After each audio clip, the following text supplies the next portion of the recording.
عجزه دلته دوبیانو ته د کوربه په حیث باندې زه تاسو ته په خیر راغلی وایم او ډیره مننه کوم چې تاسو دلته کې زمونږ د پروګرام ته تشریف راوړو. ډیره مننه. ستاسو ډېره زیاته مننه درمان لاله، د مشر لیاقت باندې ډېره زیاته مننه کوو. دوبیانو ته مونږ په اول ځل رالو، خو داسې نه محسوسېږي لکه چې مونږ په پردي کلي کې ناست یو. داسې راته محسوسېږي لکه سړی چې په خپله محله کې یا په چم ګاونډ کې ناست وي.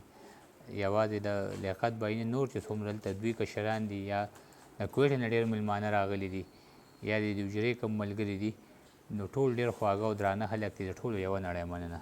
بس عجزه شعرونه به نه اورو نو ښه؟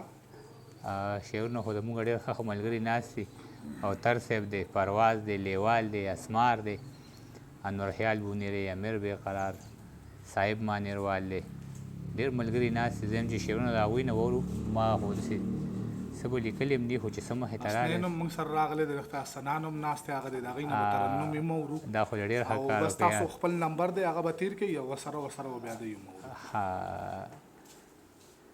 ستا عکسونه کتابونو کې زاړه شو، ستا عکسونه کتابونو کې زاړه شو، اسویلي مې پر هرونو کې زاړه شو، او پښتونخوا کې د زانګو ماشومان هم په بارودو او بمونو کې زاړه شو.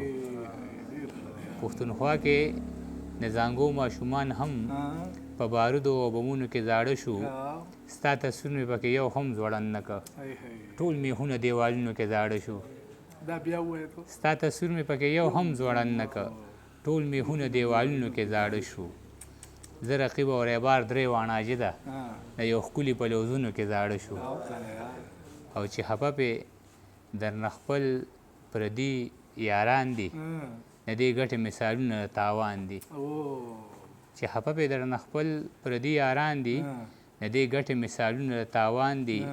زه د ډېرو خلکو زړونو کې اوسېږم، زما دلته په زرګونو دشمنان دي. زه د ډېرو خلکو زړونو کې اوسېږم، زما دلته په زرګونو دشمنان دي. او قام کې مې ختم شو نفاق، یاره څه نشم ویلی، ما ته خو ښکاري دا مذاق، یاره څه نشم ویلی. او لاسونه وسپړه، د غیب و علم خدای سره دی، چې دا به جفت وي او که طاق، یاره څه نشم ویلی. د مار به خپې وشي، لړم له به خدای سترګې ورکي، خو پښتنو کې اتفاق، یاره څه نشم ویلی.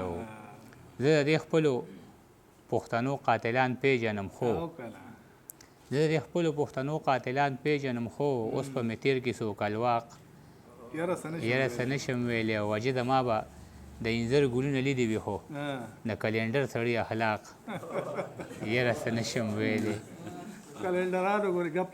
او په بیل بیل نغري کې به په اور خفه کېده، د رور په بیلېدو به رانه خور خفه کېده. په بیل بیل نغري کې به په اور خفه کېده، د رور په بیلېدو به رانه خور خفه کېده. چې چېرته به ما هم کوو صفت د نورو ژبو، زما نه به په دې خبره مور خفه کېده. او د لور په شان یې نه ساتله، سپکه یې ګڼله، د خواښې نه به خامخا انګور خفه کېده. د لور په شان یې نه ساتله، سپکه یې ګڼله، د خواښې نه به خامخا انګور خفه کېده. څه بل شان زمانه وه، په ټوپکو یې څه نه وې، خو صرف د حجرې په ټنګ ټکور خفه کېده. څه بل شان زمانه وه، په ټوپکو یې څه نه وې، خو صرف د حجرې په ټنګ ټکور خفه کېده. پیون پیون جامې پردې پیزار په کور زړه شوه، بخر وتلې نه شوه، په پیغور خفه کېده. او خوشحاله د خاوند سره هغه نه وه منم، خو مجبوره وه د مور او پلار په کور خفه کېده. زما شان د شین بوټي له ازاره یریده، هغه زما په لاسو کې پلور خفه کېده. سورې ته یې له شوقه غاړه نه وه کېښودلې، عاجزه پښتنه وه په خپل رور خفه کېده. او تاسو چې چېرته زمرود ایښي دي، هلته مونږ غوښې د وجود ایښي دي. تاسو چې چېرته زمرود ایښي دي، هلته مونږ غوښې د وجود ایښي دي. جومات ته نه راځي له یارې نه څوک، په موسلو کې چا بارود ایښي دي. جومات ته نه راځي له یارې نه څوک، په موسلو کې چا بارود ایښي دي. د یار همارې سترګې او سره ننګي، د تماکو لاندې چاود ایښي. د یار همارې سترګې او سره ننګي، د تماکو لاندې چاود ایښي دي.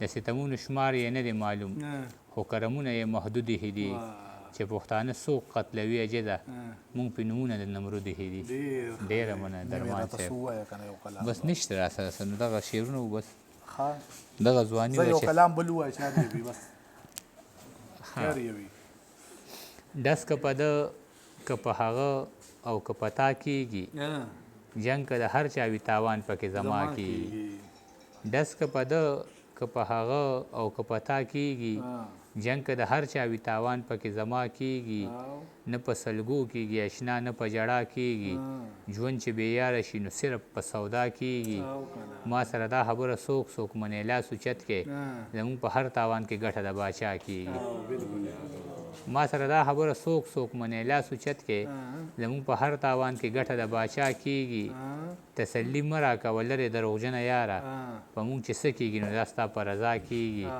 یو ته خو نه یې چې په خوله به درله لاس کېږدم په ما جس پورې د هر سړي خندا کېږي ډېره مننه درمان صاحب